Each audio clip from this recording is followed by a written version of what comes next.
Louisiana Legends is made possible by Blue Cross and Blue Shield of Louisiana. This important program series enables us to discover, through the accomplishments of our fellow Louisianians, the unique character of a state so proudly served by Blue Cross and Blue Shield of Louisiana for 60 years.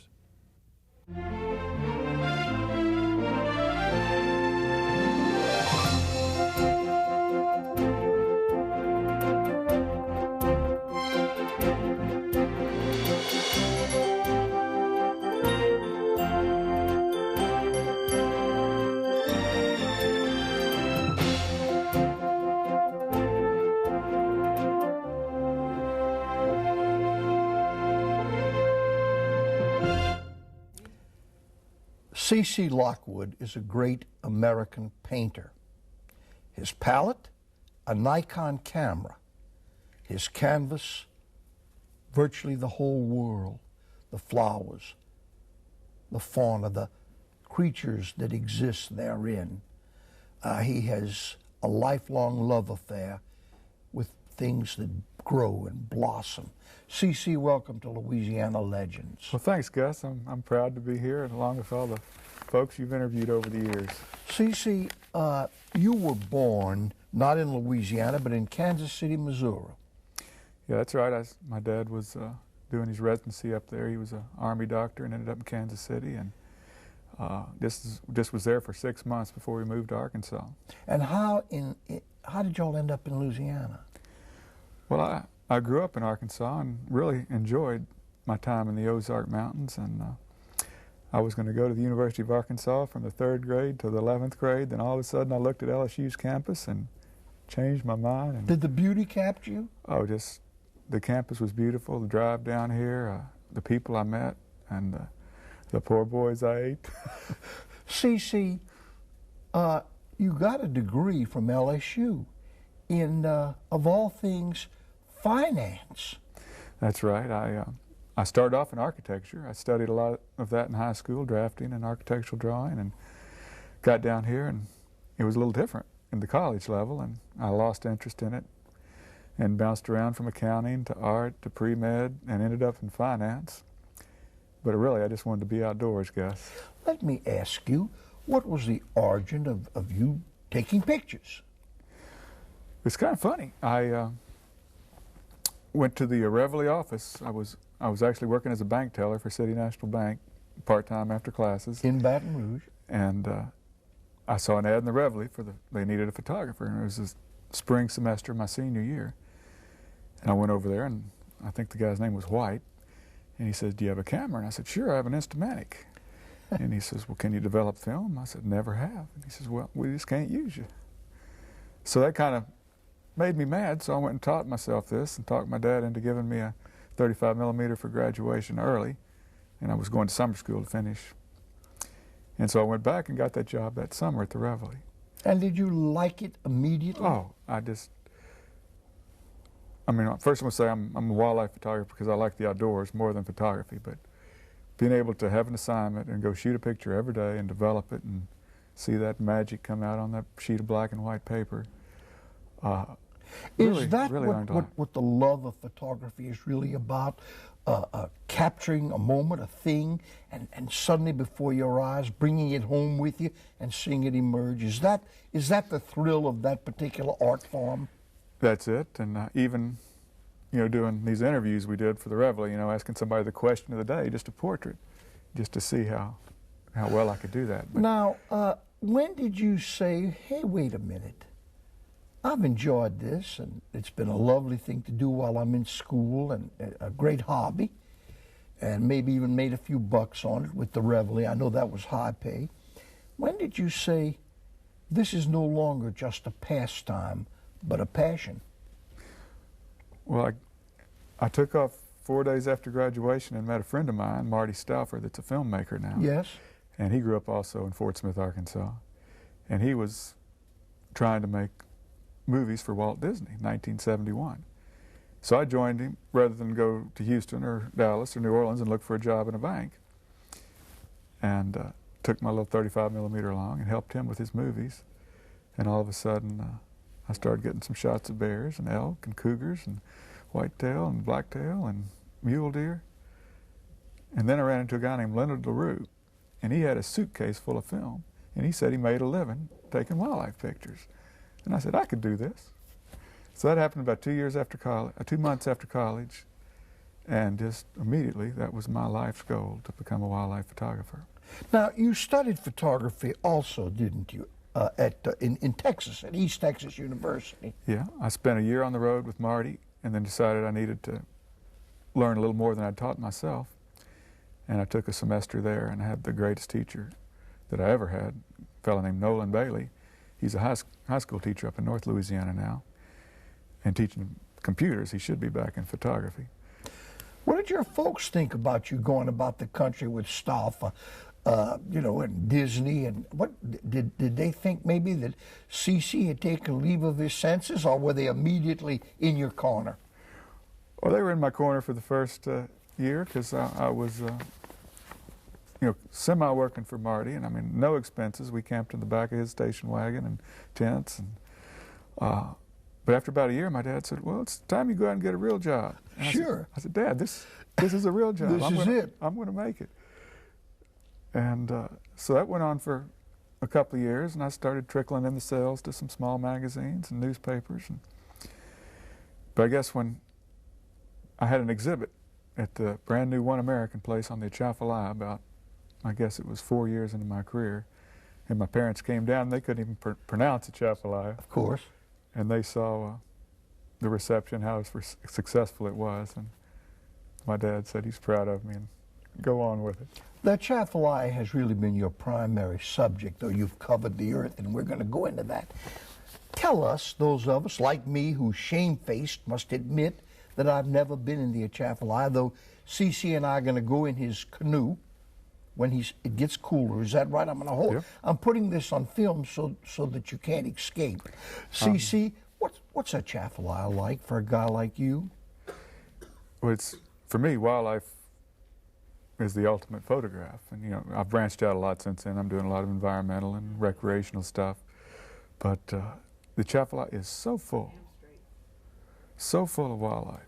I mean, it's, you know, they say it's 2.5 times more productive in fisheries than the Everglades, and I mean, it's just everywhere. River shrimp, crawfish, bass, sockeye, catfish, gaspergoo. I mean, it just goes on up the food chain to thousands and thousands of birds.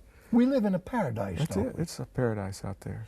And tragically, like me, so few of us, I think, are beyond the opportunity to get one of your magnificent books. So few of us know anything about it. To us, the swamp is something we ride over between Baton Rouge and Lafayette, you know?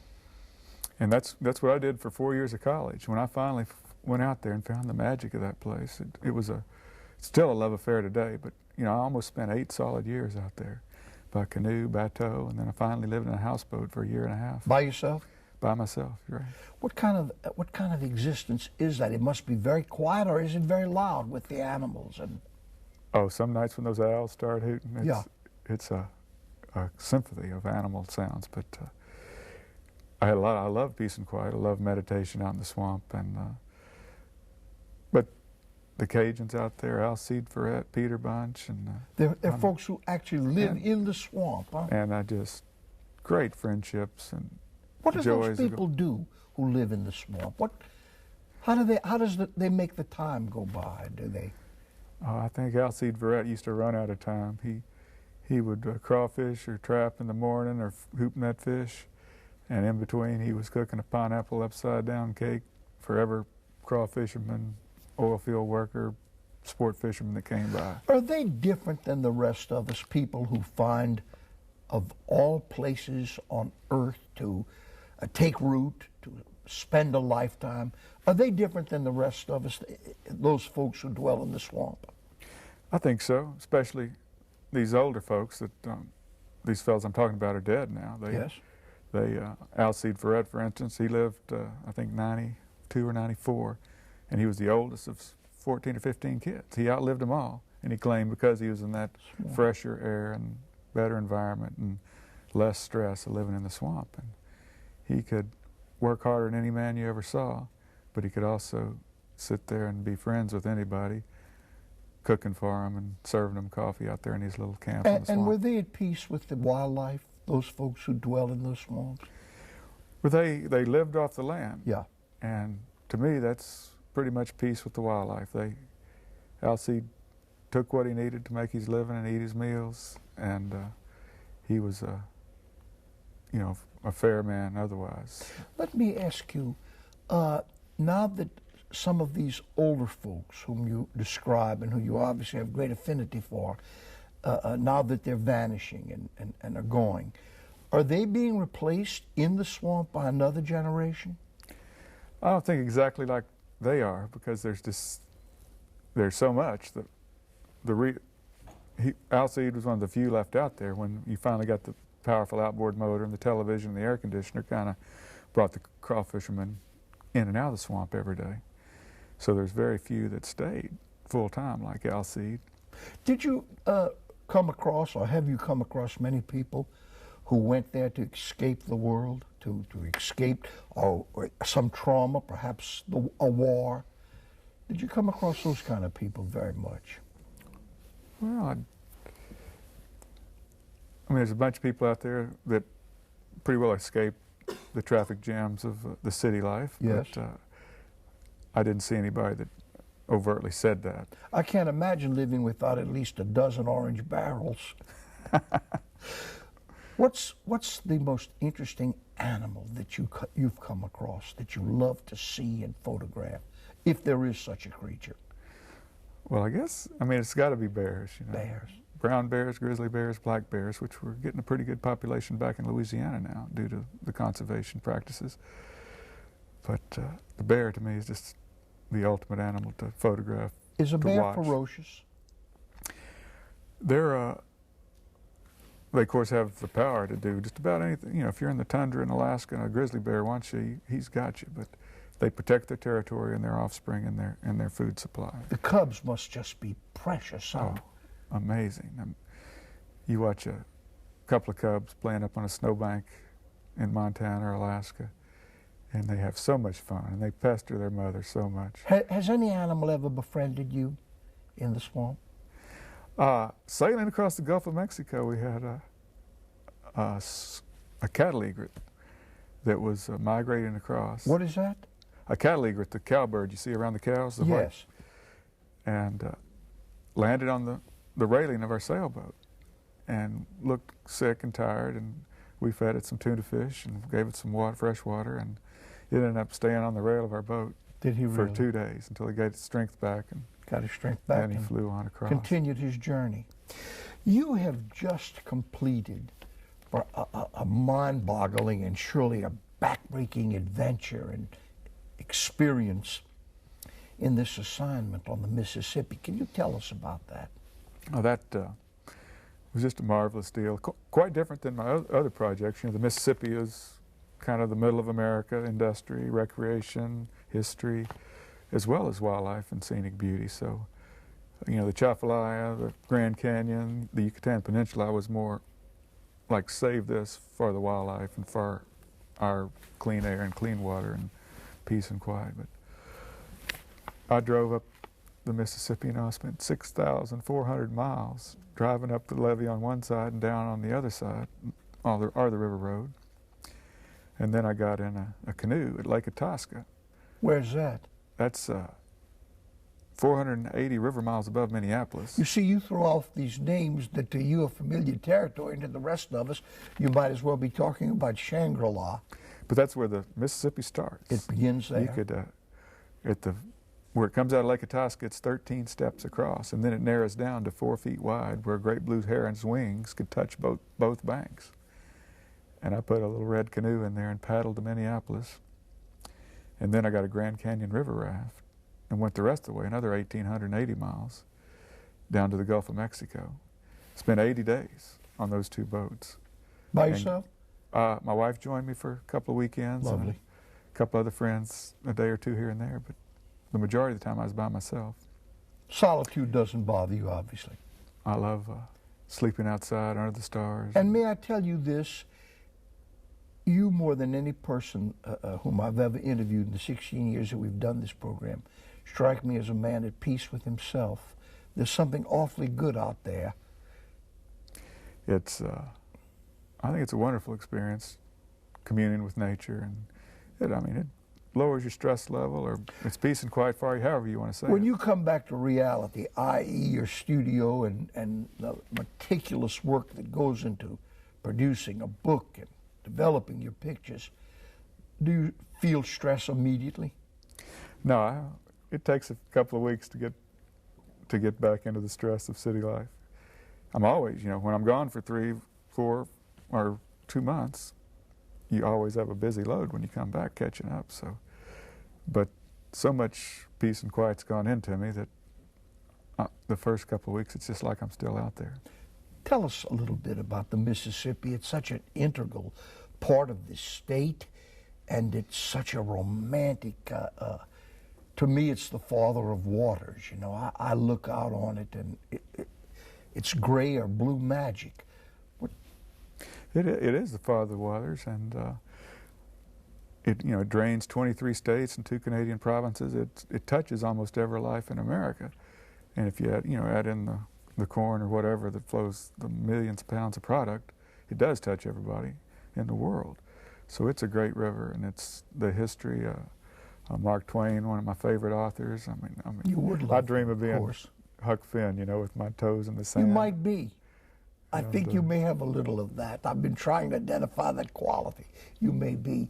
What kind of shape is Mississippi in, from a standpoint of conservation and ecology? Well, the canoe part up above Minneapolis, the first 200 miles was like the Louisiana marsh, just chock full of wildlife. I'd come around a bend, it was just like somebody was laying it out in front of me. There'd be a flock of 1,000 butterflies go up. Around the next bend, there'd be 300 or 400 little frogs just jumping through the mud. I saw otters every day, beavers every day, I saw eagles every day, trumpeter swans, just amazing. But I was really surprised at how clean it appeared. And I think since my college days, everybody's much more aware and taking a little better care of the environment. So everything looks cleaner, but there's been a lot of stuff going in the Mississippi, and I certainly wouldn't drink a glass of water out of it. But I was amazed at how. So the prognosis for the future, if we maintain this attention to God's great gifts to us, the prognosis for the future, based on what you say, is pretty good. It's good. People from all walks of life are caring about the environment and realizing how nice it is to breathe a fresh breath of air. When I think of photography and the outdoors, I think of the National Geographic. That epitomizes perfection, beauty, and you've done many, many stories for them, have you not? Yes, and that was the greatest kickoff in my career of all. My dad finally approving my job, and then finally getting my first picture in National Geographic. Because if I walked up to you in 1973 and said, I'm a wildlife photographer, you'd probably say, well, have you been in National Geographic? Sure. First question. And I'd say, no. But at the end of 73, when I got that first picture, I was so proud, and just like a relief. But they're a great organization. How are they to work with? I was going to ask you. Just great. They put more time and energy into a story than just about any other magazine I've ever worked with. And they gave me almost a year to work on that Atchafalaya article. Goodness. Where another magazine would say go down there in 3 days. Yeah. And you can't cover. A year to work on that article. Not every day, but no, spread out over a year. And so. And their editors are knowledgeable and sensitive, which is a rarity. So it was, I did most of my major stories for them back in the late 70s, and I learned a lot and just really enjoyed it. And you've done film also, have you not? Well, you said you didn't know much about the Atchafalaya. I'd never been there. When I had that exhibit at One American Place, these people live 18 miles away. Of course. I said, what's out there? And, they were looking at these pictures. That's the Atchafalaya. So I said, I need to make a film to educate these people what's out there. And I got that same friend, Marty Stauffer, to come down and help me because I didn't have the equipment or quite the expertise he had. And we went out there and made a 26-minute film that was really successful in helping all the way up to today of saving the Atchafalaya as a wet and wild multi-purpose wilderness habitat for a lot of needs. What's the most beautiful sight? This is a terrible question. You've had so many, but let me proceed. What's the most beautiful sight you've ever come across? It's in Flat Lake in the lower Atchafalaya Basin. A sunset there in the fall. I mean, I could go out there every day in September and October and just stand in the swamp up to my knees behind these cypress trees and watch the sun set across that lake. Is there still a profusion or a number of cypress existing? Well, the second growth cypress is getting pretty big, you know, trees this wide. They're the most glorious of all trees. And they were, you know, they were saplings back in the teens and 20s when all that cypress was clear cut. And that's the sad thing to me, that, I mean, the hollow ones, you know, the ones they left that are just, you know, we could sit this set right in the stump. I mean, to see a whole swamp, acres and acres of those size trees with ivory-bill woodpeckers up there pecking on it. I mean, if I had a time machine, that's where I'd want to go.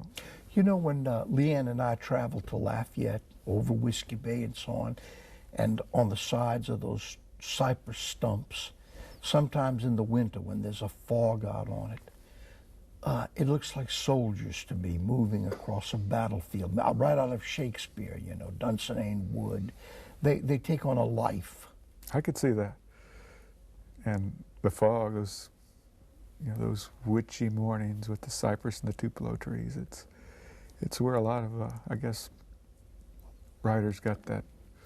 Now, every photographer out there, to whom you are an idol, I know what question they're asking, and so I'm going to ask it. Do any of your pictures ever not come out as you envisioned or wanted them to? They do. You know, I learned with National Geographic that when they sent me a lot of film for my first assignment, more than I'd ever used, that film was the cheapest part of the process. So I think if I wanted to take a picture of that television camera there and I had one shot, I would get one great picture. But since I have 36 shots on this roll, I move around and take 36 shots if something looks interesting. So there's a lot that go in the trash can. Have you done any teaching of your art? And it is an art. Yeah, I teach. I used to teach spring and fall, a little one-day canoe trip out in the Atchafalaya, and just take amateurs out and show them my view of the swamp and help them with the photography. And I still do, you know, trips down the Grand Canyon for a week in the Colorado River, helping people, and go up to Yellowstone. So you're just so workshop at peace. I can tell that you're so at peace in that milieu, you know. To the rest of us, it's an exotic thought even. My gosh, what am I doing in the swamp? To you, it's become a part of you. It's just an extension of CC Lockwood. Oh, it is. Being outdoors is an extension. I have to be out there. When does the Mississippi work come out? When will that be? I'm reading the page proofs this week, in fact, and it'll be out in October. It's a huge book. So it's bigger format than my other books because Yes. it's such a big river. I think Yes. we decided to do that, and it pretty well shows the entire Mississippi from the wildlife. Does a photographer, an artist like yourself, does he improve with age? For example, I believe writers do. You know, there's a wisdom that one accumulates, hopefully, very hopefully. Is that so with a photographer? I think so. And just for example, when I went to East Texas State after being in the field for a year, you know, I came in with these pictures of bears and cougars and wolves, and I told the director of the graduate school that I wanted to get in graduate school because I had a degree, and he suggested I start undergraduate since I hadn't had any formal training. And I told him I was good. And the first day of class, and there with these students who've been in there for 4 years, I found out I was a little behind. And ever since that day, I've never thought I knew everything, and I'm still learning right now. CC, you're probably the only person I've met in a long time whom I envy, because I have to repeat, there is a serenity about you that kind of takes me back. I hope this is a seamless, easy-looking interview, but it hasn't been, because there's something almost mystical. Like, I mean, I feel like perhaps I sat for a few moments with Thoreau or someone like that. Well, Get to see a lot more of that this fall when I take you out in the swamp. Well, that's going to be a marvelous experience. I'll come back and talk about it. See, with my mouth, what you do with that camera. Well, how about a future project? What is there some grand work for the future? Well, I've been working on one called Sunsets America since, Wow. I guess about 7 years now. I'm about halfway finished, and I'm really just Sunsets. enthralled with, I mean, it takes you back to that peace and quiet of me. The dying of the day. And I include sunrises, sunsets, moon rises, northern lights. CC, and that will take a while. On behalf of everyone who loves the earth and the creatures that dwell thereon, may I thank you for your vision and for your remarkable ability to bring that vision home to the rest of us. Thank you. All right, Gus. Thanks for having me. Louisiana Legends is made possible by Blue Cross and Blue Shield of Louisiana. This important program series enables us to discover, through the accomplishments of our fellow Louisianians, the unique character of a state so proudly served by Blue Cross and Blue Shield of Louisiana for 60 years. For a copy of this program, call 1-800-973-7246 or send $19.95 to Louisiana Legends, care of LPB, 7733 Perkins Road, Baton Rouge, Louisiana, 70810. Please allow 4 to 6 weeks for delivery.